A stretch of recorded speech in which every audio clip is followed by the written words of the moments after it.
You have no energy for day 2. Do you have? Yes, ma'am. So good morning. Good morning, ma'am. So it's another day, another opportunity, another chance and another competition. So are you guys ready? Yes, ma'am. Okay, so firstly we introduce our judges. So we welcome and we honor to welcome Dr. Asif, Consultant General Surgeon. So please welcome Dr. Asif. Next we have Mr. Vivek from Admin Department. We welcome to you, sir. Thank you so much for joining us.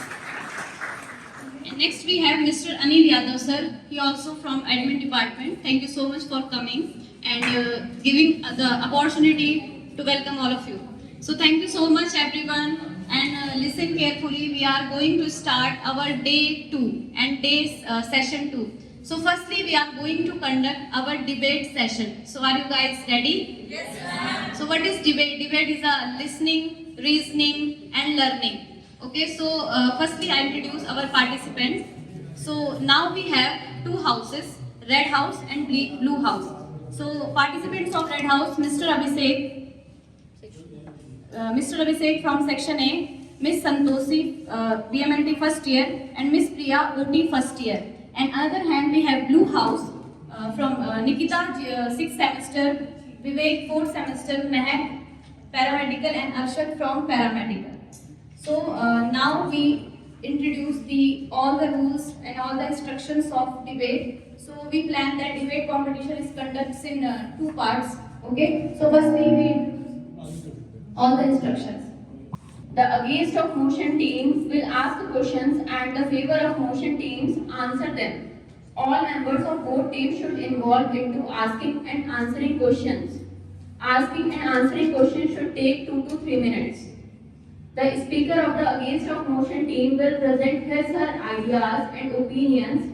Their speech should be about 3 to 5 minutes long. The favor of motion team will ask and against of motion team answer them. All members should involve into asking and answering questions. Asking and answering questions should take 3 minutes. The debate ends after 20 minutes.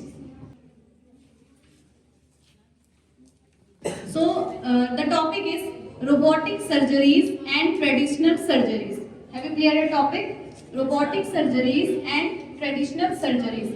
So जो team सी है यानी कि हमारा red house है, red house को cons बोलने हैं और जो ब्लू हाउस है उसको प्रोस बोलने हैं.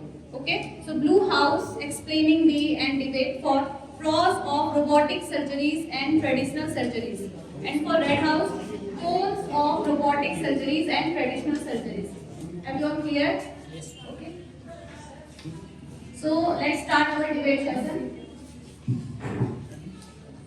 Teachers and my dear friends, today I will presenting a topic on robotic surgery in favor of motion.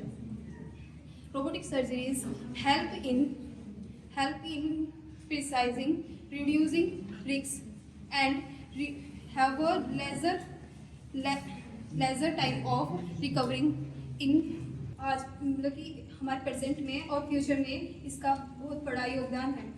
Robotic surgery हमारा टाइम है, जो ड्यूरेशन है रिकवरी का और हॉस्पिटल स्टे है उसमें बेनिफिशियल है, क्योंकि जो हमारी जो ट्रेडिशनल सर्जरीज हैं वो हमारा लॉन्गर टाइम लेती हैं सर्जरी करने में, जिससे हमारे जो सर्जन्स हैं उनको बहुत टाइम लगता है सर्जरी करने में और उनकी वजह से उन्हें मेंटली फटीग और स्ट्रेस रहता है. वेयरएज जो रोबोटिक सर्जरीज हैं उनका जो टाइम ड्यूरेशन है वो थोड़ा कम रहता है और उसमें जो एरर्स है वो भी रिड्यूस हो जाते हैं. रिड्यूस एरर की वजह से जो हमारे पेशेंट की सेफ्टी है वो इम्प्रूव होती है और जो पेशेंट की जो रिकवरी टाइम है वो भी रिड्यूस होता है और हमारा जो रोबोटिक सर्जरीज हैं वो लेजर इंसिजन करती है, मतलब कि कम कट करती है, जिसकी वजह से जो हमारा ब्लड लॉस है पेशेंट का वो भी रिड्यूस हो जाता है और रिकवरी टाइम भी रिड्यूस हो जाता है. My self निगत Khan from red house. तो जैसा कि अभी मेरे विपक्षी दल की प्रतिभागी ने बताया कि रोबोटिक सर्जरी किस तरीके से हमारे लिए हेल्पफुल है, तो इन्होंने बताया फर्स्ट पॉइंट इन्होंने गलत बोला कि रोबोटिक सर्जरी लेस टाइम लेती है देन अदर सर्जरीज, बट ये रॉन्ग है. जो रोबोटिक सर्जरी है वो लॉन्गर टाइम लेती है than other surgeries. For example जैसे कि अपेंडेक्टोमी होती है तो वो क्या है, रोबोटिक सर्जरी 1 से 2 घंटे लेती है, लेकिन अगर वही लेप्रोस्कोपिक हम कर रहे हैं तो वो 30 से 1 घंटा लेती है। रोबोटिक सर्जरी है जिसमें हम कैमरे का यूज करते ये हैं। ट्रेडिशनल सर्जरी है, रोबोटिक सर्जरी नहीं है। नहीं, ट्रेडिशनल सर्जरी में हम ओपन सर्जरी करते हैं, पर इन लेप्रोस्कोपी क्या है कि हम कैमरे का यूज करते हैं और उसमें स्मॉलर इंसिजन करते हैं जो कैमरे के थ्रू हम वो करते जो हैं। हमारी लेप्रोस्कोपिक सर्जरी होती है उसमें क्या है, टीम की भी जरूरत होती है हमें, लेकिन जो रोबोटिक सर्जरी होती है उसमें सिर्फ रोबोट है। हमें जो हमारा सर्जन होता है वो कंसोल होता है, वो उसे ओनली कंट्रोल करता है। ट्रेडिशनल सर्जरी का मतलब है कि ओपन इंसिजन हो रहा है और उसमें सारा का सारा क्या कर रहे हैं, डॉक्टर ही मतलब कि इन्वॉल्वमेंट है। बट रोबोटिक सर्जरी में हम रोबोट्स मतलब कि इन्वेंशन का यूज करते हैं, टेक्नोलॉजी का यूज कर रहे हैं। रोबोटिक सर्जरी में लेप्रोस्कोपिक सर्जरी नहीं आती, क्योंकि लेप्रोस्कोपिक सर्जरी है वो भी सर्जन के थ्रू ही परफॉर्म की जाती है, लेकिन जो हमारी रोबोटिक सर्जरी है वो क्या है, एक रोबोट परफॉर्म कर रहा है, सिर्फ जो सर्जन है उसे कंट्रोल कर रहा है एक मशीन के थ्रू। आपने पॉइंट गलत बोला है। आपने पॉइंट बोला है कि जो रोबोटिक सर्जरी होती है इसमें सर्जन्स नहीं होते हैं, लेकिन आपने सर्जन्स होते हैं उसे कंट्रोल करने के लिए बोला है मैंने, कंसोल सर्जन्स जो कि उसे रोबोट को कंट्रोल करते हैं। पर आपने पहले स्टार्टिंग में बोला था कि इसमें सर्जन इन्वॉल्व नहीं होते। मैंने आपको इनका बता दूं point कि 2019 में 500 सर्जन्स हैं जो सर्टिफाइड तैयार किए गए थे। जैसा कि इन्होंने बोला कि जो रोबोटिक सर्जरी है वो कम टाइम लेती है, तो रोबोटिक सर्जरी टाइम ज्यादा लेती है देन ट्रेडिशनल सर्जरी। मेरा पॉइंट ये था। ऐसा कुछ नहीं है जो रोबोटिक सर्जरी अब आप रिसर्च आर्टिकल्स पढ़िए, उसमें देखिए रिसर्च आर्टिकल 44 में बताया गया है कि रोबोटिक सर्जरी जो है हमारा ज्यादा टाइम लेती है देन ट्रेडिशनल सर्जरीज। पर आप ये भी तो देख लीजिए ना कि जो हमारी इंडिया है उसने हमारी जो एक टेली सर्जरी की है वो कब की है, वो एक डिस्टेंस पे की है 286 किलोमीटर की, जिसमें हमारी SI मंत्रा के अंडर में आ रहा है ये कि उन्होंने टेली सर्जरी की है। बट अगर हम ट्रेडिशनल सर्जरी वहाँ परफॉर्म ही नहीं कर पाए, क्यों नहीं कर पाए, क्योंकि जो रिमोट एरिया होते हैं, हिली एरिया होते हैं, वहाँ पर हम जो हमारे सर्जन्स हैं उनको इमीडिएटली नहीं भेज सकते, बट हम सर्जरी वहाँ पर कर सकते हैं ना। तो बताइए क्या रोबोटिक सर्जरी हर जगह पर अवेलेबल हो सकती है?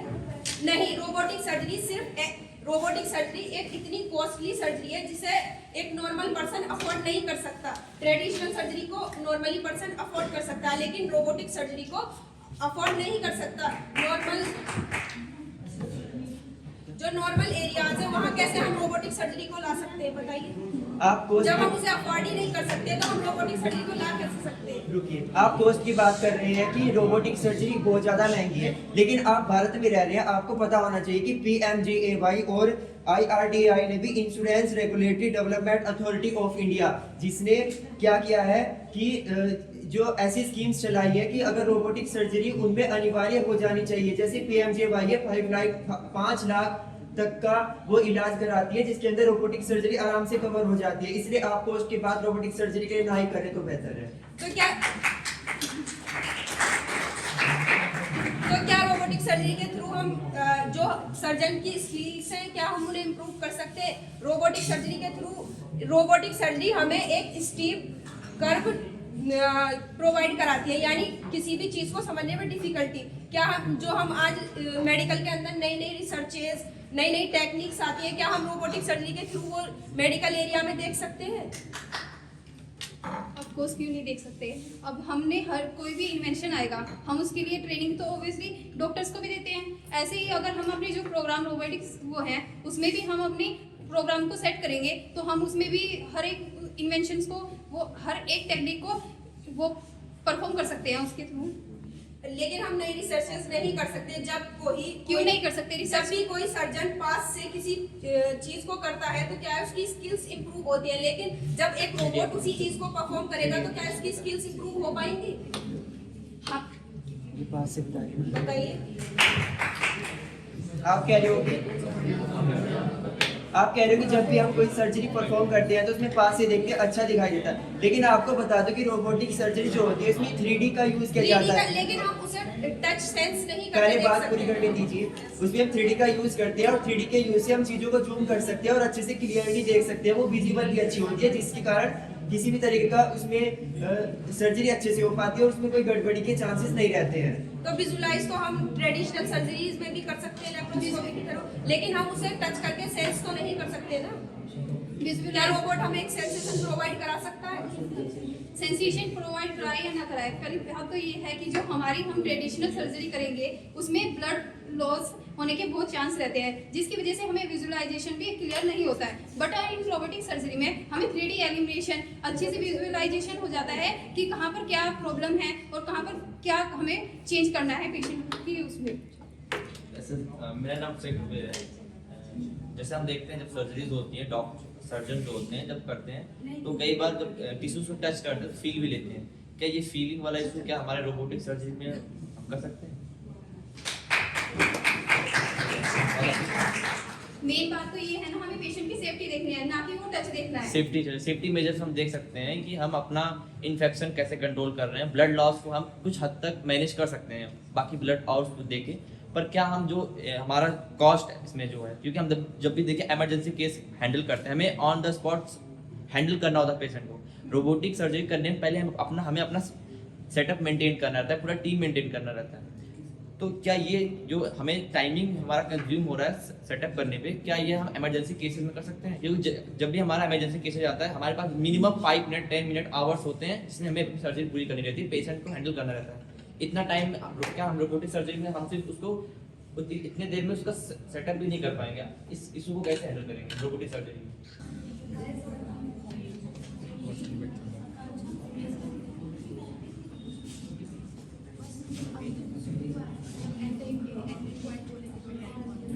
जो कुछ लोग अपने अल्फाजों से ब्लू हाउस के अंदर झांकना चाहते हैं, बड़े नादान हैं वो लोग जो किनारे पर बैठकर समंदर नापना चाहते हैं। अभी आपने बात की है कि इमरजेंसी अगर केस आ जाए तो उसमें हमें वक्त लगेगा, तो मैं आपसे कहना चाहता हूँ कि रोबोटिक सर्जरी में हम पहले से ही मशीनों को सेट करके रखते हैं। अगर इमरजेंसी केस भी आ जाए और हमें टाइम पर डॉक्टर ना मिले तो फिर क्या होगा? आपने कहा कि आप पहले इमरजेंसी केसेस के लिए मशीनें सेट करके रखती हैं, मशीन सेट कर रखते हैं। आप किसी भी हॉस्पिटल में जाइए आपको पहले से सेटअप नहीं मिलेगा। अलग अलग सर्जरीज में अलग अलग नीड होते हैं, डॉक्टर से कंसल्ट किया जाता है, डॉक्टर से बात किया जाता है तब जाके सर्जरीज होती हैं। और इमरजेंसी केसेस में तो जितना टाइम हमारा टाइम जो डॉक्टर अवेलेबल रहते हैं वही डायरेक्ट पेशेंट को हैंडल करते हैं, क्योंकि रियलिटी है। इमरजेंसी केस हमें बता के नहीं आएगा कि इमरजेंसी में आ रहा है, तो डॉक्टर भी अवेलेबल नहीं होंगे और टीम मेंबर भी अवेलेबल नहीं होंगे। लेकिन but can I clear point? तो ऐसे ही जो हमारे टीम मेंबर है वो भी नहीं अवेलेबल होंगे और डॉक्टर भी अवेलेबल नहीं होंगे इमरजेंसी में। बट जो रोबोटिक सर्जरीज हैं या रोबोट्स हैं वो हमें पहले से ही हम उनमें सेट करके और हम एज ए क्या बोलते हैं एक्स्ट्रा में रख सकते हैं, ऐसे इंसान को थोड़ा इनर रखेंगे हम।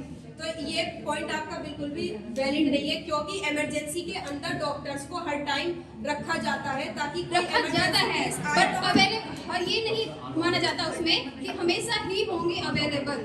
हमेशा ही अवेलेबल रखा जाता है डॉक्टर्स को। अगर इमरजेंसी के अंदर डॉक्टर्स नहीं रखे जाएंगे तो कैसे इमरजेंसी कह सकते हैं आप उसे? बताइए। हर टाइम अवेलेबल डॉक्टर रहता है इमरजेंसी के अंदर। आप अपने हॉस्पिटल के अंदर ही देख लीजिए, डॉक्टर 24 आवर्स आपको इमरजेंसी के अंदर मिलेगा अवेलेबल। बट वो हर एक सर्जरी के लिए नहीं अवेलेबल है, हर एक सर्जरी के लिए नहीं अवेलेबल है। वैसे ही हम हर एक सर्जरी रोबोटिक सर्जरी के थ्रू कर सकते हैं।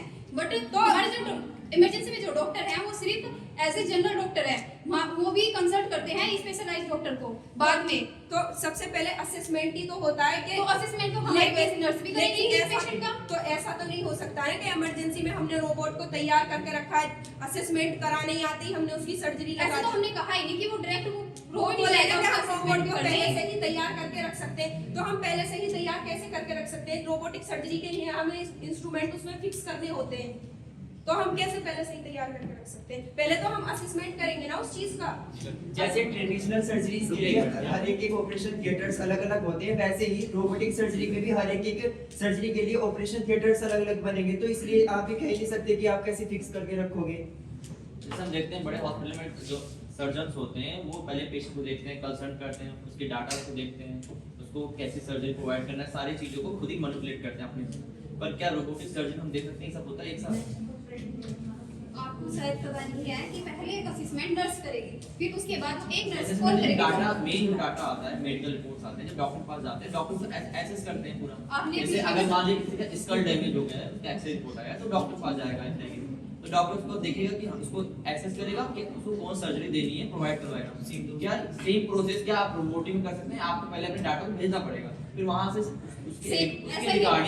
उसके रिगार्डिंग जैसा वहां से इंफॉर्मेशन आएगी उसके बाद हमें अपने रोबोट को सेट करना रहेगा। लेकिन डॉक्टर्स क्या होते हैं, उनकी स्किल्स उनकी फिंगर्स में होती है, माइंड में होती है, उनको अपने फिंगर को सेट नहीं करना, उनके पास टूल्स चाहिए, टीम चाहिए और सर्जरी स्टार्ट उनको करना रहता है। मेडिकल केसेस में जो इमरजेंसी केसेस होती है उसमें ऐसा किया जाता है, उसमें उनके पास टाइम कम रहते हैं।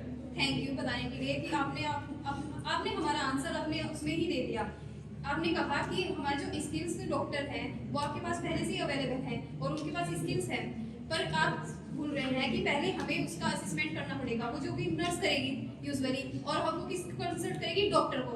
इतना वो नर्स उसको डॉक्टर को बुलाएगी, उससे पहले क्या वो एक नर्स पहले हॉस्पिटल में रहे, मेरा कहने का मतलब ये डॉक्टर आपने क्या कहा कि इन्वेस्ट वो लैब की रिपोर्ट्स आएंगी, फिर डॉक्टर को कंसल्ट करेगी डॉक्टर और कंसल्ट करने के बाद वो सर्जरी डॉक्टर परफॉर्म हॉस्पिटल में करेगी। रहेंगे जैसे ट्रेडिशनल ऐसे मेडिसिन भी वर्क डॉक्टर, मैंने भी करनी तो कहा है ना, रोबोटिक्स जो पर रोबोट्स हैं वो पहले से ही अवेलेबल है। रोबोट सेट भी करना रहेगा ना, एक ऐसा होता क्यों है सेट करना पड़ेगा जब हमने पहले से ही सेट कर रखा है उसमें कि वो सर्जरी के लिए अगर परफॉर्म हम करेंगे। आईसीयू वार्ड में रोबोट हमेशा रखेंगे तो वहां पे नोजोकोमियल इन्फेक्शन फैल सकते हैं। किसने कहा कि आईसीयू में वहां पर सर्जरी परफॉर्म अगर होती है, आईसीयू ओटी में सर्जरी नहीं परफॉर्म होती है। रखेंगे तो ओटी में भी हो सकता है, जहां पे आपका इमरजेंसी रूम है, जहां पे आपका आप शायद भूल रहे हैं ओटी में स्ट्राइल सर्जरीज होती हैं, वहां पर रिड्यूस चांस होते हैं रिस्क के, और जो डॉक्टर आएंगे वो बाहर से आएंगे, उन्हें टाइम होने में, उनकी स्ट्राइल होने में बहुत टाइम लगेगा। आप शायद भूल रहे हैं कि जो सर्जरी का टाइमिंग है हैंड, क्या मैं अपना क्लियर करूं पॉइंट? तो जो डॉक्टर बाहर से आएंगे, क्या उनके पास रिस्क ऑफ इन्फेक्शन नहीं होगा? कितना सोर्स होगा उनके पास इन्फेक्शन का? वहीं जो स्ट्राइल पहले से रोबोटिक सर्जरी वहां पर ओटी में है, उनके पास तो इन्फेक्शन है ही नहीं, तो कहां से इन्फेक्शन के चांस होंगे? सर्जन्स होते हैं, सर्जरी से पहले हैंड वॉशिंग अपनी करते हैं, स्क्रबिंग करते हैं ताकि अपने हैंड को स्टरल करने के लिए। और अगर हम रोबोट हमेशा ओटी में या आईसीयू रूम में कोई वार्ड हो जहां हमें अपनी सर्जरीज परफॉर्म करनी है, अगर वहां रखेंगे तो नोजोकोमियल इन्फेक्शन हो सकते हैं। तो इसीलिए हमें अपने रोबोट्स को भी स्टरल करके उनको जगह जगह फिर उनका स्पेस पे रखा जाता है, जिस वजह से जब भी हमें सर्जरी परफॉर्म करनी रहेगी उनका एक सेटअप तैयार करना पड़ता है, तो टाइम कंज्यूमिंग होता है। मैं टाइम मैनेजमेंट की बात कर रहा हूँ।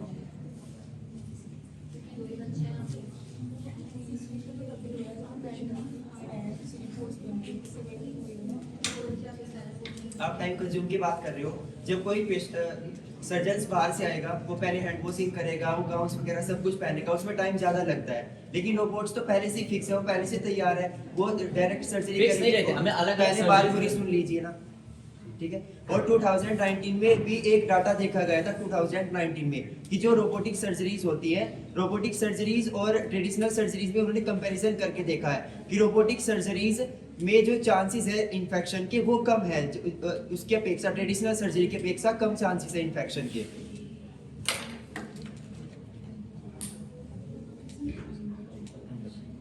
अब जैसा कि आपने एक पॉइंट बोला कि जो हमारी रोबोटिक सर्जरी है, हमें उसे जो रोबोटिक सर्जरी करते हैं तो हमें उसे जो हमारा रोबोट होता है उसे हमें सेट, वो ऑलरेडी सेट हुआ होता है। तो ऐसा बिल्कुल नहीं है, कोई रोबोटिक सर्जरी के लिए वो ऑलरेडी सेट नहीं होता है, हमें वो सेट करना होता है, उसमें हमें अलग अलग आर्टिकल्स लगाने होते हैं। अब कोई केस आया हमारे पास स्कल फ्रैक्चर का, और उस तो पहले से ही आर्टिकल उसमें नहीं होंगे, ऑलरेडी वो तैयार नहीं होगी, वो हमें तैयार करनी पड़ेगी, उसमें हमें अलग अलग आर्टिकल को फिक्स करना होता है।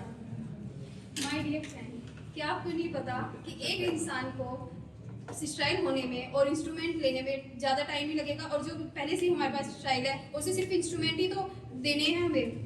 तो क्या जो रोबोटिक सर्जरीज के लिए हमें उन्हें स्ट्राइल नहीं करना होता? किस चीज़ को? इंस्ट्रूमेंट्स को। इंस्ट्रूमेंट्स तो पहले से स्ट्राइल होते हैं ओटी में। तो ओटी के अंदर जो सर्जन यूज करता है इक्विपमेंट्स, वो स्ट्राइल नहीं होते, वो भी ऑलरेडी स्ट्राइल होते हैं, वहाँ पर उनके पास और बस सर्जन को अपना स्ट्राइल होना पड़ता है। सर जो टाइम लगता है वो सर्जन को लगता है बस थोड़ा बहुत। हाँ, तो हम तो सर्जन को टाइम लग रहा है, सर्जन को सही। जब हम रोबोटिक सर्जरी आप शायद भूल रहे, सर्जन को टाइम लग रहा है, रोबोट को टाइम नहीं लग रहा है स्ट्राइल होने में। तो आप टाइम की तो बात कर रहे हो ना, रोबोट को सेट करने में तो टाइम लगेगा ना, वो तो सेट ऑलरेडी सेट है ना, मैं बता तो दिया। और जो उसे सेट करेगा उसका भी तो स्ट्राइल होना जरूरी है। टाइम की बात तो आप कीजिए। स्माइल से प्रूफ नहीं होता, पर हमें आंसर चाहिए कि जो उसको सेट करेगा वो भी तो स्टाइल होगा, क्योंकि रोबोट्स को यदि इन्फेक्शन फैलेगा, मेरे कहने मतलब ये है। तो जो सेट करेगा उसका टाइम कंज्यूमिंग आप ले लीजिए, रोबोट का स्टाइल होना उसका टाइम कंज्यूमिंग कर लिए कंपेयर करिए एक सर्जन का जो जिसको अपना से स्टाइल होना है बस। आप दोनों टाइम में OT में कंज्यूम गए हैं? जी आपने OT में ड्यूटी की है?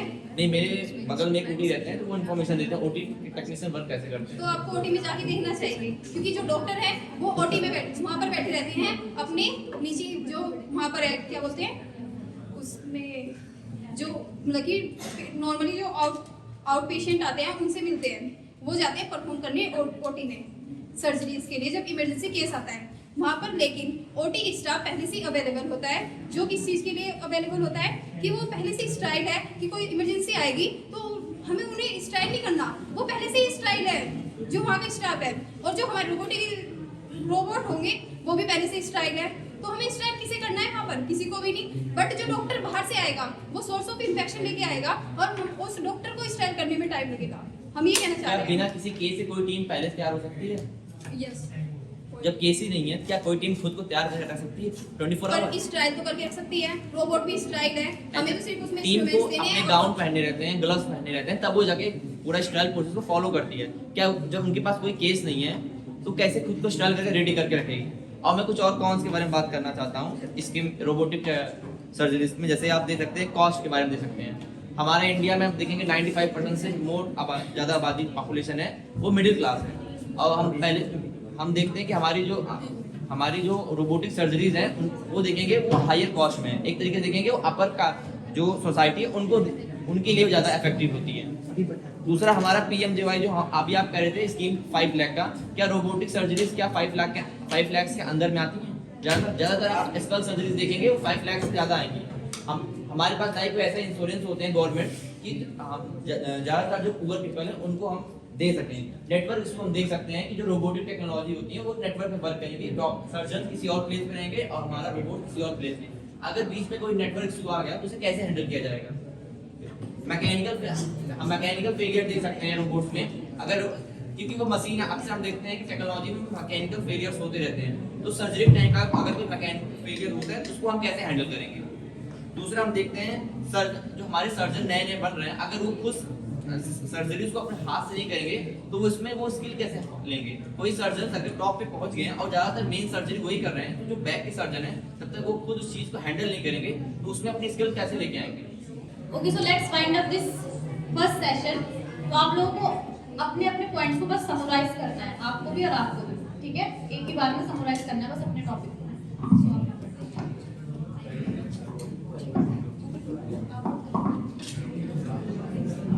जैसे आपने देखा रोबोटिक सर्जरीज के हमारे ज़्यादा बेनिफिट है as compare to traditional surgery, क्योंकि जो रोबोटिक सर्जरी है उसके पास पहले से already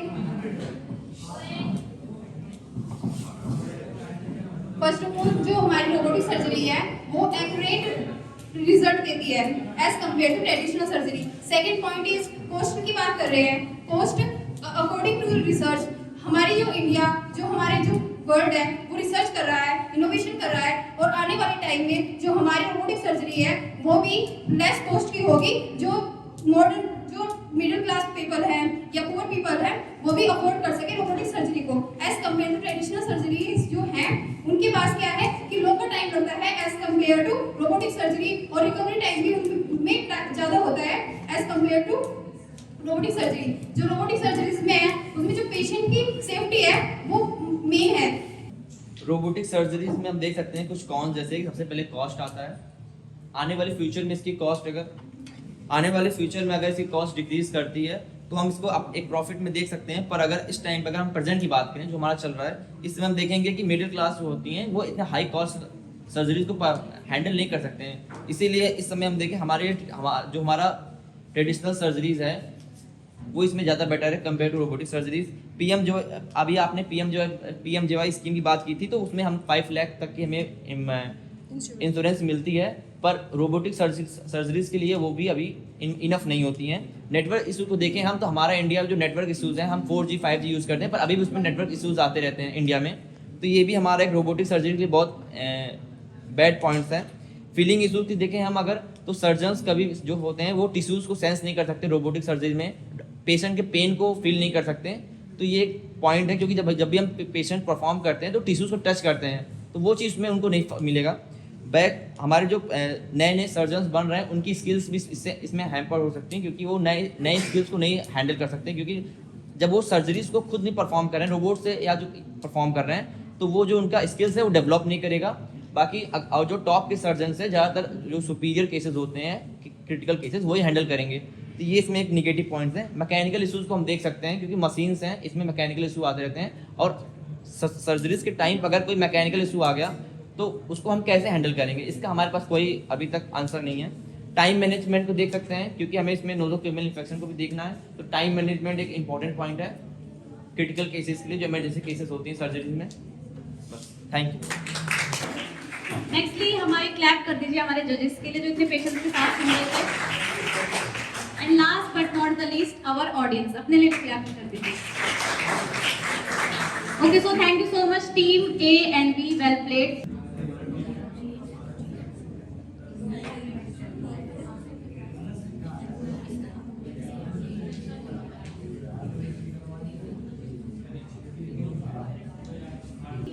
Are Bharti, Jatin and Subham, and team the students are Ujab, Chavi and Kamna. So firstly welcome our team C and team D. Give a clap. And the topic between team C and D is pros and cons of telemedicine in reducing the quality of patient care. Have you clear your topic? Pros and cons of telemedicine in reducing the quality of patient care. Okay, so team C है, यानी कि जो green house है वो pros बोलेगा। Who is team C? Okay, so team C talk about the pros of cons of telemedicine. Okay, so team C about pros and team C about cons. Have you cleared your topic? Okay, so let's start our next session. My name is Chavi Zaini from BSc second year. I am here to present my topic about advantages of telemedicine in providing healthcare remotely. Advantages of telemedicine in patient care. So telemedicine is the use of technology in providing healthcare remotely using phone calls, video calls, audio calls. Telemedicine is of two types: synchronous and asynchronous. Synchronous means real-time audio visuals, and asynchronous means emails, messages, which response comes after some time sending. जैसे कि मैंने बताया English में, अब मैं हिंदी में बताती हूँ। टेलीमेडिसिन का मतलब है पेशेंट्स को घर बैठे उन्हें बिना विजिट किए डॉक्टर्स को कैसे हम हेल्थ केयर प्रोवाइड करा सकते हैं, वीडियो कॉल का यूज करके और ऑडियोज का यूज करके, ईमेल्स, मैसेजेस का यूज करके। ये दो तरह के होते हैं, asynchronous and synchronous. Synchronous means real time audio visuals. उसमें पेशेंट के साथ डॉक्टर बात करता है फोन कॉल पे या ऑडियो वीडियो कॉल पे, जिससे वो कंसल्ट कर सकते हैं अपने चेकअप के लिए, अपने ट्रीटमेंट के लिए। और एसिंक्रोनस मीन्स ईमेल्स और मैसेजेस। पेशेंट अपने हेल्थ कंडीशन पेशेंट को डॉक्टर्स को ईमेल्स और मैसेजेस के थ्रू बताते हैं और डॉक्टर्स उन्हें रिप्लाई करते हैं through messages and emails. Myself Bharti. I am representing my house Yellow House.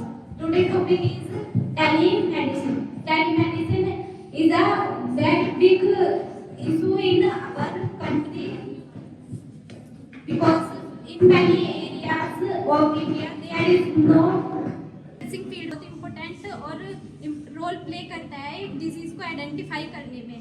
तो हम एज ए स्क्रीन के थ्रू हम उसको नहीं आइडेंटिफाई कर पाने की और उसका कुछ बेनिफिट भी नहीं होने का फिजिकल एग्जामिनेशन का। और हमारे यहाँ पे नर्सिंग में ये भी पता है कि हमारे वाइटल साइन होते हैं जो वो भी बहुत इम्पोर्टेंट रोल प्ले करते हैं, बहुत इम्पोर्टेंट इन मेडिकल।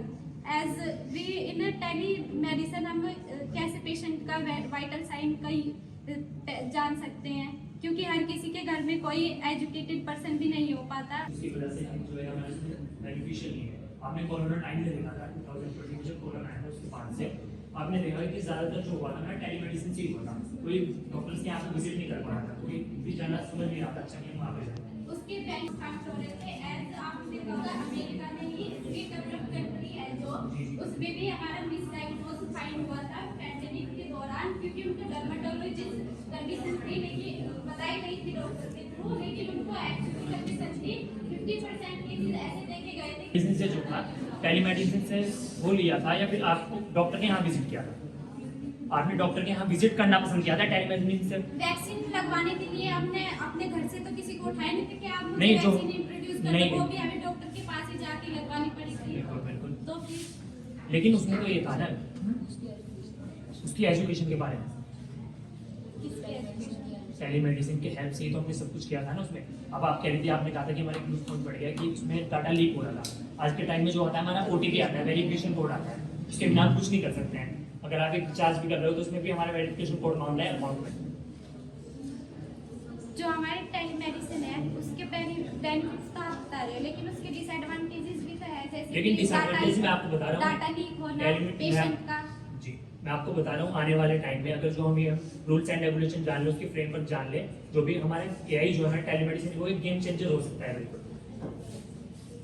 ये अब फ्रैक्चर है तो वो चल नहीं पाएगा। एक बार वो आ गया डॉक्टर के पास प्लास्टर के लिए, दूसरी बार आ गया, तीसरी बार, लेकिन उसे फॉलो अप के लिए दोबारा वहाँ भी नहीं जाना पड़ेगा। वो टेलीमेडिसिन की हेल्प से आफ्टर केयर ले सकता है, डॉक्टर से कंसल्ट कर सकता है। डॉक्टर भी पेशेंट को जब भी बुलाते हैं, जब उसको पेशेंट लगता है तो उसको कि वो पेशेंट चलने लायक हो सकता है और उसको अपना प्लास्टर चेंज कराने के लिए तो आना ही पड़ता है, एक्सरे कराने के लिए तो जाना ही पड़ता है, तो क्यों ना वो डॉक्टर को दिखाने के लिए चले जाए।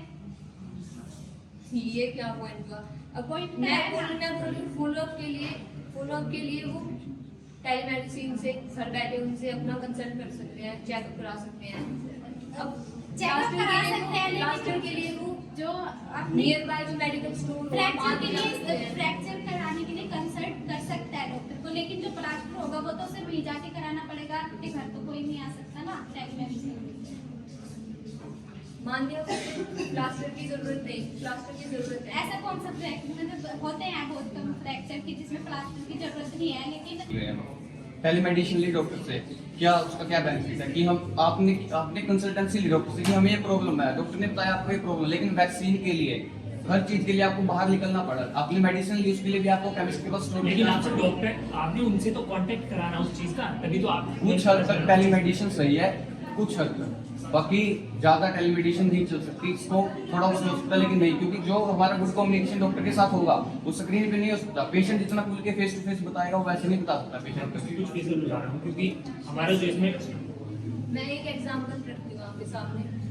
एक कैंसर का पेशेंट है पीटर, ब्रिस्बेन ऑस्ट्रेलिया से। उसने अपने डॉक्टर से विजिट किया, वेरियस डायग्नोस्टिक टेस्ट कराए, इमेजिंग टेस्टिंग कराई, लेकिन उसके जो डॉक्टर हैं वो उसके कैंसर की प्राइमरी साइट को नहीं जान सके। अब उसका ट्रीटमेंट भी उसके अकॉर्डिंग सही नहीं होगा। फिर एक रिसर्चर्स की टीम है ब्रिस्बेन ऑस्ट्रेलिया में ही, जिसके लीडर हैं डॉक्टर नेविल। उन्होंने AI और उस पेशेंट के जेनेटिक इंफॉर्मेशन की हेल्प से एक टूल बनाया, जिसकी हेल्प से वो उस पीटर के जो कैंसर की प्राइमरी साइट है उसे जान पाए डिफाइनली और रिफाइनली। अब उसका ट्रीटमेंट भी उसी के अकॉर्डिंगली होगा, जिससे वो फुली रिकवर हो पाएगा। अब यहाँ पे क्या काम आया? टेलीमेडिसिन और AI। अगर हम AI का यूज ना करते, टेक्नोलॉजी का यूज ना करते, उसका ड्रॉबैक क्या होता? आप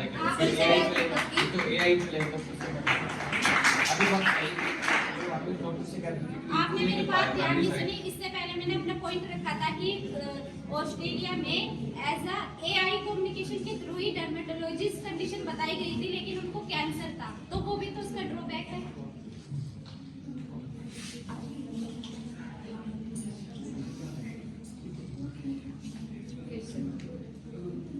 मैंने आपको बोला था कि जो हमारे आप पैंडेमिक बता रहे हो उसमें डॉक्टर ने एज अ टेली कम्युनिकेशन किया था पेशेंट ने अपने डॉक्टर से, तो वो अच्छे से डायग्नोस्टिक इवैल्यूएशन नहीं कर पाए और डायग्नोस्टिक इवैल्यूएशन नहीं कर पाए। वो कंडीशन थी डर्मेटोलॉजिस्ट, लेकिन उन्होंने एज कंडीशन बताई डर्मेटोलॉजिस्ट, लेकिन वो था 50% केसेस देखे गए कि ऐसा डर्मेटोलॉजिस्ट कंडीशन बताई गई, लेकिन वो कैंसर के केसेस थे। तो वो उसकी यहाँ पे गलती है, उन यहाँ पे रिसर्चर गलती ने है जो AI के उस साथ किया। टेक्नोलॉजी को यूज कर रहा है। हमारे पास कुछ मिसिंग है या बहुत कुछ गलत है, जैसे ना तो हमारे पास ऐसे तो हम भी ऐसे कह सकते हैं कि वो जो आप बता रहे हैं कि कैंसर को फाइंड आउट नहीं कर पाए थे, ऐसे तो वो मशीन की भी गलती हो सकती है। क्यों होगी उसकी गलती, जबकि मैं उससे ऐसे ही आप क्यों बता रहे हैं कि वो रिसर्चर ने गलती हो सकती AI की है? हेल्प की, लेकिन AI की हेल्प क्यों ली थी? उसको पहले रिसर्चर को समझा कि उसको पेशेंट को, हमारे पेशेंट को क्या प्रॉब्लम, तभी तो उसने AI के साथ हेल्प ली है। अगर डॉक्टर खुद ही नहीं समझ पाएगा, अगर डॉक्टर का पेशेंट के साथ गुड कम्युनिकेशन नहीं होगा, तो कैसे समझेगा कि पेशेंट को ये प्रॉब्लम है, और फिर वो हेल्प लेगा AI के नहीं लेगा। बात यहाँ पे गुड कम्युनिकेशन की नहीं है, बात है टेक्नोलॉजी के सही यूज की, उसके सही यहाँ पे ऑटोमेशन, बात टेक्नोलॉजी रेगुलेशन की नहीं चली, यहाँ पे मेडिकल टेलीकम्युनिकेशन की बात चल रही है। वही है टेक्नोलॉजी। टेलीमेडिसिन भी टेक्नोलॉजी में ही आता है। और आप जान सकते हैं अगर कोई पेशेंट इमरजेंसी में है, इमरजेंसी पेशेंट है, उसको कार्डियक अरेस्ट आ रहा है, तो वो अपने टेलीकम्युनिकेशन के थ्रू अपने डॉक्टर से कंसल्ट करेगा, इतना उसके पास टाइम है कि, या फिर उसको कुछ लिमिटेशन है कि हमारा ये सही हो सकता है। आपने कहा इमरजेंसी में आ रहा है, वो इमरजेंसी में चला गया, वो घर पे नहीं है, वो टेलीमेडिसिन से कांटेक्ट नहीं कर किसी रहा, पेशेंट को चला कार्डियक गया किसी पेशेंट को कार्डियक अरेस्ट आ रहा है, तो वहाँ पे आपकी टेलीकम्युनिकेशन टेलीमेडिसिन भी काम आती है। किसी पेशेंट को कार्डियक अरेस्ट आया है, वो घर पे है, वो डॉक्टर से कंसल्ट करके उनको बता सकते हैं कि यहाँ पे CPR दे सकते हैं, इस तरह से कर सकते हैं कि आप इतना डॉक्टर के पास उनको एम्बुलेंस प्रोवाइड ना हो, आप उनको वहाँ पे ले जा सकते हैं। तो आप क्या करेंगे इसमें? डॉक्टर से कंसल्ट करेंगे, आप उस टाइम पर सीधा उनको आगे ले जाएंगे। अगर उस टाइम पे अगर उस पेशेंट के पास कोई बढ़िया कनेक्शन ना हो, एजुकेशन ना हो, जो मतलब पेशेंट के पास जो उसके रिलेटिव या जो भी है फैमिली मेंबर्स को समझ ना पाए, उस टाइम पे तो उसे कॉल करके एम्बुलेंस को भी नहीं बुला सकते, फिर वो ऐप कैसे बुलाएंगे? जब इंटरनेट कनेक्शन नहीं होगा तो वहाँ पे एम्बुलेंस को कैसे बुला सकते हैं जब वहाँ पे वीडियो कॉल नहीं हो सकती है? Internet connection, video call, as we know that emergency number होता है एम्बुलेंस का, समझे, तो वो इमरजेंसी लग कॉल सकता होती है है, फोन। इमरजेंसी कॉल लग सकता है। बिना कनेक्शन के। Okay, so thank you so much. Let's wind up this session. आप लोग अपना अपना पॉइंट समराइज कर दो, अपना पॉइंट जो है समराइज कर दो। हम video calls, audio calls, messages, emails का यूज करके पेशेंट को घर बैठे उसे कैसे ट्रीट कर सकते हैं, उसे एजुकेट कर सकते हैं उसकी हेल्थ के रिगार्डिंग।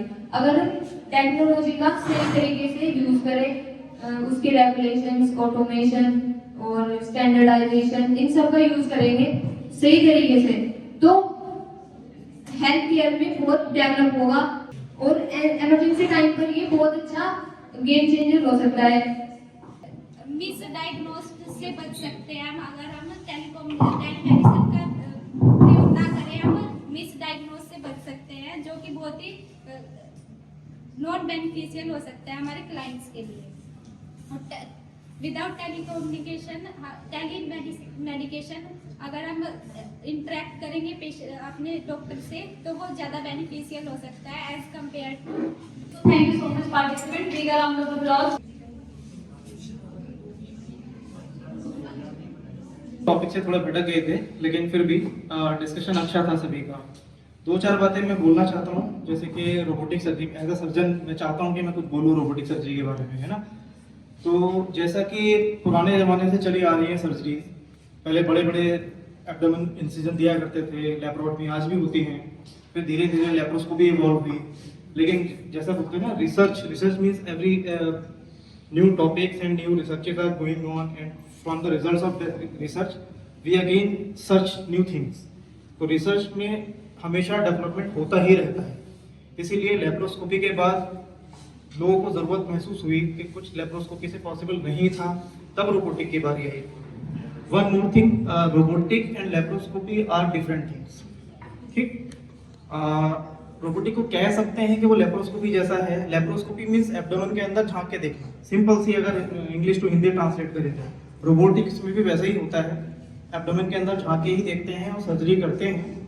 लेकिन रोबोटिक्स बहुत ज़्यादा डिफरेंट है लेप्रोस्कोपी से। उसमें बिल्कुल 7 डिग्री ऑफ मूवमेंट्स होते हैं, लेप्रोस्कोपी में केवल 3D हो सकता है, 7 डिग्री नहीं हो सकता। तो robotics is definitely more advance. And कुछ सर्जरीज ऐसी हैं जो रोबोटिक से अगर हम करें तो जल्दी हो जाती हैं, कुछ ऐसी हैं जो रोबोटिक से करें तो बहुत देर में होती है ना। जैसे कि हम गॉलब्लैडर की सर्जरी की बात करें तो 15-20 मिनट में लेप्रोस्कोपी से हो जाता है, कभी कभी तो 10 मिनट में भी हो जाता है। लेकिन अगर रोबोटिक के आर्म्स को हम अटैच करके उसको एब्डोमेन के अंदर इंसर्ट करके डॉक्टर कंसोल पे जाएगा दोबारा सर्जरी स्टार्ट करने के लिए, तो 15-20 मिनट तो इसी में चले जाएंगे। फिर सर्जरी खत्म करने के बाद वो फिर डॉक्टर वहाँ स्टेराइल होके आएगा गाउन पहन के, फिर वो सारे के सारे जो इंस्ट्रूमेंट्स हैं उनको बाहर निकालेगा अंडर विजन, तो ऑलमोस्ट 1 आवर लग जाएगा अगर बहुत स्पीड से भी किया तो इसलिए गॉलब्लैडर की सर्जरी में रोबोटिक्स इज नॉट गुड। लेकिन कुछ सर्जरीज ऐसी हैं जैसे पेल्विस की सर्जरी है, गायनेकोलॉजिकल सर्जरीज हैं, उसमें रोबोटिक्स वेरी गुड। बाकी कॉस्ट तो है ही इशू एक रोबोटिक्स का, है ना। जैसे कि हमारी एक टीम जो फेवर में थी वो बोल रही थी कि PMJY में भी रोबोटिक्स का होना चाहिए या नहीं होना चाहिए। देखिए robotic surgery, cosmetic surgery, laser surgery, ये सारी की सारी लग्जरीज में काउंट होती हैं। सरकार अगर कोई सुविधा दे रही है तो वो सुविधा दे सकती, लग्जरी नहीं दे सकती। अगर मुझे कोई बस में फ्री करने का सफ़र सरकार देने का वादा करती है और मैं उससे कहूँ कि मुझे तो AC बस में बैठना है, तो वो लग्जरी प्रोवाइड नहीं कर सकती।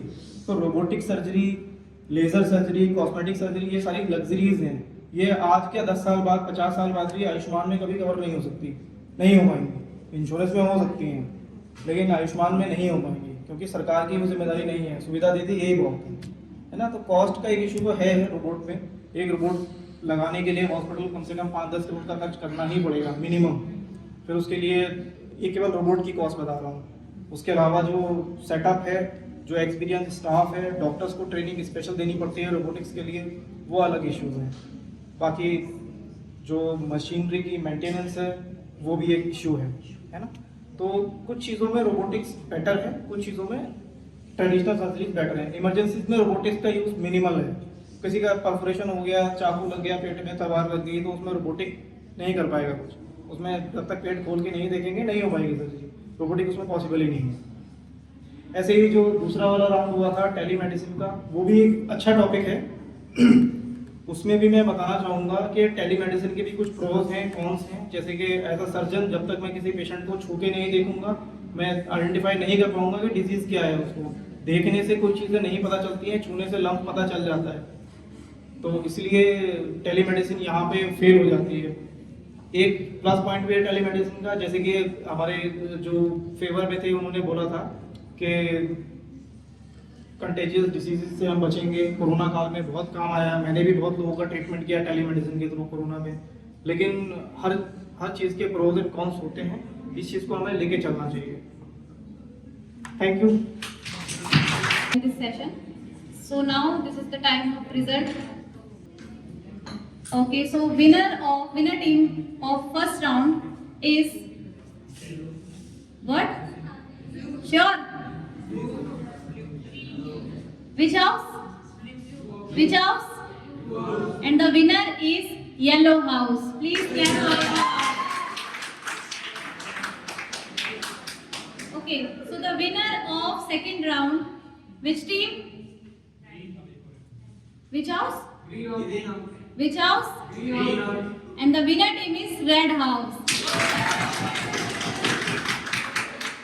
Now we are going to conduct the final round of debate competition between Yellow House and Red House. Impact of modernization in our society.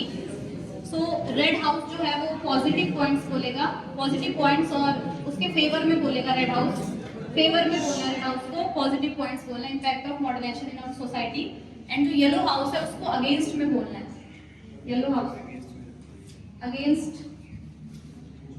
So yellow house for favour and red house for against. In our society, तो modernisation हम देखते हैं कि जैसे मेरा topic favour में है, तो मॉडर्नाइजेशन देखते हैं कि हम हमारी बैक सोसाइटी और हमारी प्रेजेंट सोसाइटी है, इसमें जो चेंजेस हुए हैं ये हमारी मॉडर्नाइजेशन दिखाते हैं। जैसे कि हम देख सकते हैं कि हमारे जो आम आदमी थे, नॉर्मल पीपल, आज ग्लोबल मार्केट की चीज़ों को भी वो खरीद सकते हैं। ये हमारे एक पॉजिटिव इम्पैक्ट पड़ा हमारे सोसाइटी पे मॉडर्नाइजेशन का। और दूसरे इम्पैक्ट्स पड़े हैं, जैसे कि हम देख सकते हैं कि हमारे जो हाउस होल्ड चीज़ें हुई, नॉर्मल मैन हुए, वो वी-मार्ट में जाना हुआ, घूमना हुआ, इन सब चीज़ों को वो अपने लाइफ में देख सकते हैं। Modernisation in our society, topic का मतलब है कि हमारा जो पास्ट में जो हमारी सोसाइटी और जो आज प्रेजेंट में सोसाइटी है उनकी हमारे और उनके बीच में क्या चेंजेस आए हैं, सोसाइटी के बीच में क्या बदलाव हुआ है। तो मॉडर्नाइजेशन की वजह से हमारी सोसाइटी में जो आज के युवा हैं सारे अपने ट्रेडिशन को भूल रहे हैं, अपने कल्चर को, जो भी उनका कल्चर था, जिस कास्ट से वो बिलोंग करते, जिस रिलीजन से बिलोंग करते थे, जो उनका मतलब उनकी कास्ट रिलीजन में जो उनके मतलब वर्क जो कल्चर था उनका, वो उन सब चीज़ों को भूलते जा रहे हैं, मॉडर्न होते जा रहे हैं टाइम के हिसाब से। और सब अपने अपने मतलब जो पहले फार्मिंग थी या कुछ और था तो वो अपने काम को छोड़कर सब नए नए काम कर रहे हैं। वो बात ठीक है कि वो कर रहे हैं, लेकिन उसकी वजह से मॉडर्नाइजेशन की वजह से हमारी फार्मिंग पे इम्पैक्ट हो रहा है। जो हमारी फार्मिंग के लिए जो फील्ड थे उनकी जगह इंडस्ट्री बन रही है, उनकी जगह घर बनाए जा रहे हैं नए नए, तो फार्मिंग की जगह घट रही है। और एक इन्वायरमेंटल फैक्टर है कि हम एक दूसरे के साथ जितना मॉडर्न हो रहे हैं, एक दूसरे के साथ दूरियां बन रही है, हमारे रिलेटिव्स के साथ, मेंबर्स, फैमिली मेंबर के साथ, भाई बहन, भाई के साथ एक दूसरे के साथ दूरियां बनती जा रही हैं और सोशल डिस्टेंस हो रहा है सबके साथ हमारा। हम ज़्यादा मॉडर्न होते जा रहे हैं, हम बस अकेला चलने चाहते हैं इस दुनिया में और किसी को साथ लेके चलना ही नहीं है। जो हमारा जो पहले का तो कल्चर था उसमें हम सब साथ रहते थे, एक दूसरे को मिलजुल कर चलते थे और इकट्ठे रहते थे। लेकिन जो मॉडर्न जो है उसमें हम सिर्फ अकेला रहना ही कुछ पसंद करते हैं और खुद ही अकेले बढ़ते जा रहे हैं आगे और सबसे दूर होते जा रहे हैं। Thank you. फार्मिंग्स का पहले क्या होता है, जब हमारी विलेज सोसाइटी थी, अगर 2 ब्रदर है, 3 भाई हैं, 4 भाई हैं, तो अगर वो एक लैंड पे अगर वो फार्मिंग करते हैं तो उनकी जो इनकम होती है वो ग्रोथ नहीं करती। एक भाई काम करेगा तभी उतनी इनकम हो रही है, 2 भाई काम करेंगे तभी उनकी इनकम हो रही है। और मॉडर्नाइजेशन क्या होता है कि हर सबको अलग अलग फील्ड में मौका मिलता है नई नई जॉब्स को देखने का, जो विलेज एरिया में नहीं मिलता। मॉडर्नाइजेशन में क्या होता है, किसी को डॉक्टरी फील्ड में जाना है, किसी को इंजीनियरिंग में जाना है, उनको कॉलेज मिलते हैं पढ़ने के लिए ताकि उनकी एजुकेशन सिस्टम और उनका डेवलप करे। हम इसमें सोशल डिस्टेंसिंग देख सकते हैं। मॉडर्नाइजेशन में हम लोगों से और कांटेक्ट में आते हैं अलग अलग सोशल मीडिया से, ना कि हम उनसे दूर जाते हैं। विलेज एरिया में क्या होता है कि हम अपने ही बस क्षेत्र में रह जाते हैं। मॉडर्नाइजेशन क्या है, हम ग्लोबल लेवल पे लोगों से मीटिंग करते हैं, उनसे कांटेक्ट हमारा होता है। अगर हम इसको रिलीजन पर्सपेक्टिव से देखें तो हम रिलीजन देख सकते हैं। मॉडर्नाइजेशन में हम अपने रिलीजन को शो करते हैं वर्ल्ड लेवल पे ले जाके दूसरे कंट्रीज में। आजकल हम अमेरिका में देख सकते हैं कि एक बात चल रही है कि वहाँ पे इंडियन डायस्पोरा की बात चल रही है कि वहाँ पे जो इंडियन कल्चर है वहाँ पे अमेरिकन कल्चर को डिप्रेस कर रहा है। तो ये शो करता है कि मॉडर्नाइजेशन कहीं ना कहीं इंडिया के लिए प्रॉफिट में गया है, ना कि इसके निगेटिव में गया है। जैसे कि आपने बताया कि मॉडर्नाइजेशन के थ्रू हम अपनी फील्ड को और आगे बढ़ा रहे हैं, लेकिन 2 भाई आपस में बढ़कर एक जॉब कर रहा है, एक फील्ड कर रहा है, लेकिन ऐसा कुछ नहीं है। अब के जमाने में देखें तो दोनों भाई आपस में लड़ते हैं कि आप ये कर रहे हो, तो कोई किसी का साथ नहीं देता इसलिए, क्योंकि हमें सोशल डिस्टेंस हो जाती है। क्योंकि वो तो अपनी जॉब पे कंसंट्रेशन कर रहा है, तो उसकी जो जमीन है वो ऐसी हो रही है, उसमें फार्मिंग में तो कोई चेंज नहीं हो रहा है कि वो अपनी फार्मिंग से हट रहा है, अपने कल्चर से हट रहा है। गवर्नमेंट ये देखा कि पॉपुलेशन बढ़ रही है पर लोगों का जो लैंड एरिया वो नहीं बढ़ रहा है, वो डिक्रीज ही हो रहा है, बढ़ नहीं रहा है। तो गवर्नमेंट ये सोचता है कि लोगों को किसी और फील्ड में जॉब दी जाए, और लोग तभी जॉब पे जाएंगे जब वो अपने फार्मिंग से या तो फ्री हो या फिर उनको मॉडर्नाइजेशन की ओर और मौका दिया जाए। तो गवर्नमेंट ने अपने कल्चर से हट रही है ना, तो उसमें फार्मिंग उनका कल्चर है, पर अगर एक ही कल्चर में पूरी पॉपुलेशन लगी रहेगी तो बाकी चीजों को क्या होगा। मेडिकल लाइन में, इंजीनियरिंग लाइन में, बिजनेस लाइन में देखें, ग्लोबल आज मार्केट जो हो गया, इंटरनेशनल मार्केट डेवलप कर रहा है, ग्लोबल मार्केट डेवलप कर रहा है, इन सब फील्ड में क्या होगा हम लोगों का। सिर्फ कल्चर को बनाने के चक्कर में हम अपने देश के डेवलपमेंट को तो नीचे नहीं कर सकते ना। हमें डेवलपमेंट भी अपनी कंट्री को हमें डेवलप कंट्री बनाना है। डेवलपमेंट के चक्कर में हम अपनी फार्मिंग को भूल रहे हैं, प्राइवेट सेक्टर को दे रहे हैं। प्राइवेट सेक्टर पहले खुद कमाएगा फिर हमें खिलाएगा। पहले अगर हम दूसरे फील्ड में जाके पैसे कमा रहे हैं, लेकिन हमारी फार्मिंग हमारी खुद की नहीं है, हम किसी प्राइवेट सेक्टर से, अब जो फार्मर है वो अपनी फसल को बेचते हैं, उसके बेचने के बाद हमें गेहूं जो भी रेट मिलती है वो मिलती है। अगर वही प्राइवेट सेक्टर के पास जाएगी ना वही फार्मिंग, तो हमें उससे दुगने रेट में हमें वो चीज मिलेगी, और ना कि जो क्वालिटी आज हमें मिल रही है वो भी नहीं मिलेगी, वो भी डिक्रीज हो जाएगी। मान लिया कि हमें अपने इंडिया को, अपने कंट्री को डेवलपमेंट पे लेके जाना है, लेकिन इतना भी नहीं कि हम अपनी हेल्थ से अपना सब कुछ भूल जाए मॉडर्नाइजेशन के चक्कर में।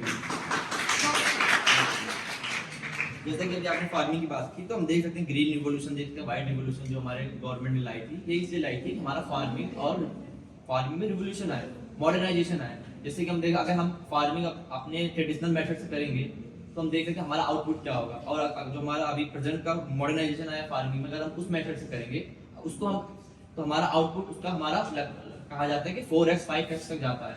अब इसमें सोचने की बात है, अगर हमारा मॉडर्नाइजेशन नहीं आया था तो आज हम अपने 1.5 करोड़ की पॉपुलेशन का हम जो हमारा एपेटाइट उसे कैसे जो आपने बोला कि फार्मिंग में मॉडर्नाइजेशन आ रहा है, मान लिया आ गया, हमारी जो इनटेक हमारा जो फसल हमारी आ रही थी वो पहले कम थी, आज ज्यादा, लेकिन उसी के साथ हमारी हेल्थ रेट डिक्रीज होती जा रही है, हमारी जो डेथ रेट है वो घट रही है। क्यों घट रही है? क्योंकि पहले जो क्वालिटी थी उस चीज में अब वो नहीं है। अगर हम ओवरऑल वर्ल्ड का डेटा निकालेंगे डेथ रेट का, जो मैटरनल डेथ रेट हो गया या एज अफेक्टेड जो मतलब एक बूढ़े लोग हो जाते हैं, तो वो इंक्रीज किया है ना कि डिक्रीज किया है। इंडिया का आप निकालेंगे, आप सोसाइटी का निकाल लो, तब भी आप यही देखेंगे कि हमारा जो डेथ रेट है वो डिक्रीज किया है, और हमारा जो एज को क्या था, पहले जो एज थी वो पर्सन की बहुत हाई थी, अब नहीं 70 पे। पहले ये कम थी, अब ज्यादा हुई है। एज का जो डेथ रेट है ये ज्यादा हुआ है कि अब लगभग 72 के रेंज में चल रहा है। पहले 60 था, उसके पहले आप जाएंगे 45 50 में चल रहा था।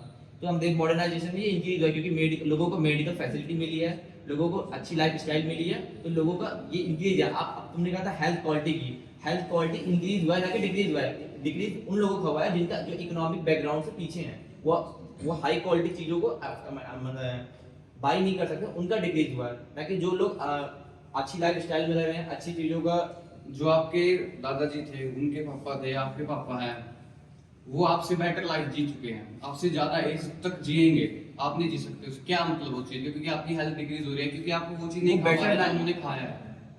फार्मिंग की बात है ये, फार्मिंग बात, उन्होंने अच्छे खाना खाया, मैं इसलिए ज्यादा एज तक चलेंगे। पर उन्होंने मुझसे अच्छा फूड लिए होंगे, ठीक है, अच्छी क्वालिटी चीजें ली होंगी, ठीक है, पर उस टाइम में अगर ऐसे कहा जाता है कि एक नॉर्मल डिजीज भी आ जाए ना, तो पूरे गांव खत्म हो जाएंगे। ये क्या था? टॉपिक ये है हमारा कि ये मॉडर्नाइजेशन। तो आज हमारा मॉडर्नाइजेशन ही है कि जो हमें इन सब चीजों से वर्ल्ड लेवल पे कोरोना आया, पूरे वर्ल्ड लेवल पे हम सेव हो गए। आपने कहा कि आगे बढ़ रहे हैं, आपने कहा अगर हमारी मॉडर्नाइजेशन नहीं आया होता क्या? मॉडर्नाइजेशन आप होते कि अब आ गया, तो फिर कोरोना के दौरान जो इतने लोग मरे उनका क्या? हम वो लोग मरे, लेकिन हम सेव हुए मॉडर्नाइजेशन की वजह से। हम सब यहाँ नहीं होते अगर तो उस दौरान हमारे जो वैक्सीन नहीं होती। औषधि होती है वो आज भी चल रही है, क्योंकि वो पुराने टाइम की है। कौन सी? औषधि जो भी होती है पुराने टाइम पे नॉर्मल डिजीजेस के इलाज से ऐसे कट लग गया, नॉर्मल इन्फेक्शन के भी इलाज हो जाते, पर जिस तरीके का लेवल की डिजीज अब फैल रही है, इसका कोई इलाज पुराने टाइम में नहीं था। सुनिए, फार्मिंग पे टॉपिक चल रहा है, आपने कहा कि हमारा कल्चर सोसाइटी में चल रहा है, लेकिन जो डिबेट हो रही है वो इस चीज की हो रही है, फार्मिंग के ऊपर हो रही है। तुम उस बात तरवाद ने कहा मॉडर्नाइजेशन हुआ,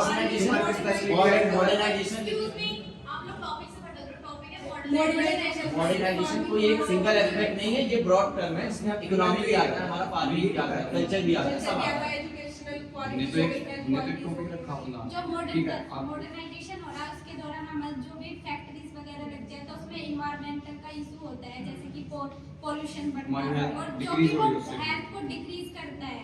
हम मॉडर्न तो हो रहे हैं, लेकिन उसके साथ हम अपनी हेल्थ भी घटा रहे हैं। इसमें हम देख सकते हैं कि हमारे जो इंडस्ट्रियल टर्म्स होते हैं जो गवर्नमेंट बनाती है वो फॉलो नहीं होता, इसमें कुछ हमारा करप्शन भी आते हैं। तो यहाँ पर पर आपको मॉडर्नाइजेशन अगर हम इंडस्ट्रियल रिवॉल्यूशन, अगर हम ब्रिटिश एम्पायर की बात करें, जिसने सबसे पहले ब्रिटिश एम्पायर ने इंडस्ट्रियल रिवॉल्यूशन लेके आया था 80s के आसपास, अगर वो रिवॉल्यूशन नहीं आया होता तो आज हम जो इन नए चीजों का यूज कर रहे हैं, इक्विपमेंट का यूज कर रहे हैं, लाइफ स्टाइल जी रहे हैं, ये सब इंडस्ट्रियल रिवॉल्यूशन अगर ये सब नहीं होता, हम अभी भी उसी बैक कल्चर में होते, हम डेवलप नहीं किए होते। ह्यूमन सोसाइटी का मतलब क्या? हम ह्यूमन है, अगर हम डेवलप, अगर हमारे पास प्रॉब्लम है तो हमें उसका सोल्यूशन ढूंढना है, ना कि हमें पूरा सिस्टम को ही खत्म कर देना ताकि वो चीज हो ही ना। अगर हमारी इकोनॉमी को खत्म करें, आप समझ रहे हैं कि मॉडर्न तो हो रहे हैं, लेकिन हमारी हेल्थ इशू भी तो आ रही है। हमारे उस प्रॉब्लम के दूसरे सोल्यूशन है, ये कहेंगे कि मॉडर्न ही होना बंद कर दें, हम अपने कल्चर में एक फंसे रहेंगे। जैसे आप देख सकते हैं अमेज़न के जंगल में आज भी कुछ ट्राइब्स रहते हैं, वो मॉडर्न नहीं हुए। हम आज यहाँ तक पहुंच गए कि हम अमेरिका फोन करके लोगों से बात कर सकते हैं, पर उन ट्राइब्स को नहीं पता कि उनके एरिया से 20 किलोमीटर रेंज में कौन है, उनको इतना भी नहीं पता उन ट्राइब्स को। पर हमें पता है कि यहाँ से अमेरिका तक में क्या हो रहा है, नॉलेज है। ये मॉडर्नाइजेशन का फायदा है। अब आपने कहा कि डिजीज की बात है, जो कमियां हैं हमारी सोसाइटी में, हम उसको हैंडल करेंगे, अपने रूल्स बनाएंगे, गवर्नमेंट रूल्स लाए जाएंगे, उसके लिए हमारा कॉन्स्टिट्यूशन बनाया गया है उन चीजों को देखने के लिए, ना कि हम ये कहेंगे हम इंडस्ट्री का काम कर देंगे। रूल्स तो जो बने पर्सन मॉडर्नाइजेशन हो रहा है वो इसके लिए अदर हम कंट्री में इसके लिए भूटान का एग्जांपल ले वो सकते अपनी हैं। कंट्री को कोई भी बेनिफिट हम एक भूटान कंट्री का एग्जांपल ले सकते हैं भूटान का। जैसे भूटान में आप देखेंगे उसको कहा गया है वो ग्रीन निगेटिव कंट्री है, वो कार्बन डाइऑक्साइड प्रोड्यूस नहीं करती, कार्बन डाइऑक्साइड को कंज्यूम करती है ज्यादा, मतलब all over the world CO2 produce होता है उसको ले लेती है, ना कि उतना प्रोड्यूस करती है, क्योंकि उसके पीछे इंडिया CO2 बन रहा किस लिए? क्योंकि मॉडर्नाइजेशन के लिए कंट्री अगर पहले मुझे बोलने दीजिए, मैं जवाब करना चाहता हूँ, तो उस वजह से मैं कुछ बोलना चाहता हूँ। पर अगर आप देखेंगे जो CO2 कंज्यूम भले कर रहा है, पर वो क्यों कर ले रहा है? क्योंकि इंडिया उसको मदद कर रहा है इकोनॉमिकली, मेडिकली, इंडस्ट्रियली। अगर भूटान को कोई भी हेल्प चाहिए इंडिया को हेल्प करता है। अगर इंडिया उसकी तरह बन जाए, वो अपने कंट्री में सिर्फ टूरिस्ट का बिजनेस करे, बाकी सारे बिजनेस को ब्लॉक करे जहाँ से पोल्यूशन होते हैं, तो आप खुद सोचिए इंडिया की हेल्प कौन करेगा? अगर हमें एक मिनरल वाटर चाहिए, इंडस्ट्री प्रोड्यूस करना बंद कर दे मिनरल वाटर, हम मार्केट में पानी कहाँ से मिलेंगे? हम हर जगह अपना बॉटल कैरी कर नहीं सकते, हर जगह हमें वाटर मिलेगा नहीं। हम स्कूल पढ़ने जा रहे हैं, हम कपड़े पहन रहे हैं, अगर इंडस्ट्रीज को बनाना बंद कर दें कहाँ से पहनेंगे? पहले के टाइम पे इंडस्ट्री नहीं थी, पर पहले के टाइम पे हाउस होल्ड में चलते थे इंडस्ट्री, वो भी प्रोड्यूस कर देते हैं। गवर्नमेंट मॉडर्नाइजेशन में पोल्यूशन को डिक्रीज करने का भी रूल्स है। मैं ये कहना चाहता हूँ, ऐसा नहीं है आप रिसाइकलिंग प्लांट देखिए, हमारे आरोग्य के बगल में वाटर रिसाइकलिंग प्लांट लगा है, ये क्या कर रहा है? ये वाटर ट्रीटमेंट कर रहा है, एक तरीके से हमारे पोल्यूशन को डिक्रीज कर रहा है। अगर आप देखेंगे तो वाटर पोल्यूशन होता है जो वाटर को हम दूषित कर लेते हैं, पोल्यूशन हो रहा है उससे हमारी हेल्थ डिक्रीज हो रही है, एयर पोल्यूशन हो रहा है, तो हमारे मॉडर्नाइजेशन में उसको डिक्रीज करने का भी रूल्स हैं। इंक्रीज भी तो मॉडर्नाइजेशन की वजह से ही हो रहा है। उसको डिक्रीज भी किया जा रहा है। ऐसी बात नहीं, आप देखेंगे गवर्नमेंट ने बाइक्स में BS6 मॉडल लॉन्च क्यों किया था? पोल्यूशन को दिल्ली में डिक्रीज करने के लिए। पोल्यूशन भी तो मॉडर्नाइजेशन की वजह से हो रहा, क्योंकि पहले इतना पोल्यूशन नहीं होता था, क्योंकि सब अपने घर में अगर मॉडर्नाइजेशन जरूरी है, लेकिन ज्यादा है करते थे, तो उसकी वजह से अब प्लांटेशन डिक्रीज हो रहा है, क्योंकि अब मॉडर्नाइजेशन हाई हो रहा है। अगर हम मॉडर्नाइजेशन हमारा जो प्लांटेशन की वजह से जो कार्बन डाइऑक्साइड है वो भी इस वजह से ही बढ़ रही है, क्योंकि आसपास कोई सब फैक्ट्री जाते हैं, कोई भी सोशली आपने कहा कि सोशली हम मॉडर्न हो रहे हैं, मॉडर्न सोशली हो रहे हैं, लेकिन कितना हो रहे हैं? सोशल जितनी फैक्टर है, सोशल मीडिया है, सब कुछ झूठ है, कुछ सच नहीं है। रियल लाइफ उससे बहुत अलग चल रही है। हम एक बस दिखाने के लिए एक दूसरे से कनेक्ट हो रहे हैं, लेकिन हम हार्ट टू हार्ट कनेक्ट नहीं है किसी से। कोई हमारे लिए कोई कल्चर एक स्मॉल टर्म नहीं है कि जो एक टाइम पीरियड में वो स्टॉप हो जाए। कल्चर जो होता है वो टाइम टू टाइम इंप्रूव करता रहता है। अगर आप 200 साल पुराने पास्ट में जाएंगे तब तक कल्चर अलग था, अब तक कल्चर अलग है। अगर हम कहेंगे नहीं हमें 200 साल पुराना कल्चर तो अच्छा था, हम उसमें रहना चाहते हैं, छोड़िए आप चीजें इंप्रूव करके इकोनॉमी इंप्रूव कर रही है, वैसे हमारी कल्चर भी इंप्रूव करेंगे। जब कोई चीज इंप्रूव करते हैं उसमें कुछ डिफॉल्ट भी आते हैं। कल्चर कितना इंप्रूव होगा जब सब कुछ भूल जाएंगे। स्टेज पिछली आप अपनी दाता को देखिए, आप अपने फॉलो किए उनको, आप कर रहे हो, आप क्या डिक्रीज होता जा रहा है। अगर आप मॉडर्नाइजेशन पे ध्यान नहीं दोगे तो क्या आप अपनी कंट्री को डेवलप कर सकते हो? लेकिन कर पाओगे क्या? अगर आप कल्चर से नहीं रहोगे, एक सर्कल के अंदर रहोगे तो आप कुछ अचीव कर पाओगे? हमारे हिंदू धर्म में एक कल्चर था, सती प्रथा जैसे पुराने टाइम में था। अगर हम उस कल्चर को फॉलो करते चले जाएंगे तो आप सोचिए कैसा समाज ये रहेगा। टीचर्स हमारे सामने खड़े होते, ये डॉक्टर्स हमारे सामने बैठे होते, लड़कियां एरोप्लेन उड़ानी कल्चर सही भी है, गलत भी है। तो अब तुम कल्चर पे डिबेट शुरू कर दोगे। यहाँ डिबेट शुरू हो चल रही है मॉडर्नाइजेशन पे। Okay, thank you so much. Let's wind up this session. Summarize कर दीजिए अपने टॉपिक। दूर हो पा रही हैं और अपने ट्रेडिशनल से दूर हो पा रहे हैं, और जो हमारा सोशल डिस्टेंस है वो बढ़ रहा है, और जिसकी हम देख सकते हैं कि मॉडर्नाइजेशन के थ्रू हमारा पोल्यूशन भी इंक्रीज हो रहा है। Thank you. मॉडर्नाइजेशन एक ब्रॉड टर्म है, इसको हम अलग अलग फील्ड में देख सकते हैं। जैसे हम फार्मिंग देखें, फार्मिंग हम मॉडर्नाइजेशन देखते हैं तो हमारा जो रिवोल्यूशंस हुए हैं, हमारी ह्यूज पॉपुलेशन को एपेटाइट को फुलफिल करने के लिए हमारा रिवोल्यूशन जरूरी, मॉडर्नाइजेशन जरूरी था, जिसमें हम फार्मिंग में मशीन्स का यूज करते हैं ताकि हमारा प्रोडक्शन ज़्यादा से ज़्यादा हो सके। कल्चर में हम देख सकते हैं मॉडर्नाइजेशन को हमारा कल्चर इंप्रूव किया। हमारे कल्चर में जो कुछ हर कल्चर अपने में फुलफिल नहीं होता, हर कल्चर में कुछ ना कुछ कमियां होती हैं, तो मॉडर्नाइजेशन ने इन चीज़ों को इम्प्रूव किया है। हम इंडस्ट्री लेवल पे मॉडर्नाइजेशन देख सकते हैं कि इंडस्ट्री लेवल पे हम नए टेक्नोलॉजी को बनाना और अपना प्रोडक्शन लेवल को और अच्छा करना। जैसे कि हमारे अपोनेंट ने कहा था कि इंडस्ट्री से पोल्यूशन भी हो रहा है, तो हमारे मॉडर्नाइजेशन में इस पोल्यूशन को डिक्रीज करने के भी नॉर्म्स हैं, प्रोसेस हैं, जिनको हम फॉलो करते हैं। और जो कंट्रीज नहीं फॉलो करती वो उनका अपना पर्सनल प्रॉब्लम है, ना कि मॉडर्नाइजेशन का प्रॉब्लम है पोल्यूशन के लेवल पे। और हम ओवरऑल एस्पेक्ट में देखें कि अगर हम डेवलप तभी करेंगे जब हमारे पास मॉडर्नाइजेशन होगा। हम स्टॉप नहीं सकते, अगर हम स्टॉप हो जाएंगे, आप देखेंगे अगर कोई पर्सन है उसका पर्सनल लेवल उसको देखेंगे, अगर वो मॉडर्न नहीं बन रहा है, वो नए नए स्किल्स नहीं सीख रहा है, तो अपने लाइफ में स्टॉप है। वो इंप्रूव तभी करेगा जब वो स्किल सीखेगा। अब अपने लाइफ में ऐसे स्टूडेंट्स हैं, हम 12th पास करके बीएससी नर्सिंग में आए, यहाँ भी कुछ सीख रहे हैं, अगर हम अपने नॉलेज लेके उधर स्टॉप हो जाए तो हम वहीं स्टॉप रहेंगे, हम फील्ड में आगे नहीं बढ़ पाएंगे। तो मेरा कहने का मतलब मॉडर्नाइजेशन एक के फेवर में है, और मॉडर्नाइजेशन होना ये सही है मेरा मतलब। और जो उसमें कमियां हैं उसको हम अलग अलग रूल्स से अपने गवर्नमेंट नॉर्म्स होते हैं उसको हैंडल कर सकते हैं। So thank you so much both of the team. आपने बहुत अच्छा परफॉर्म किया। So thank you so much all the participants. Thank you so much our judges to cooperate for this session. So let's wind up this session. Thank you so much to everyone.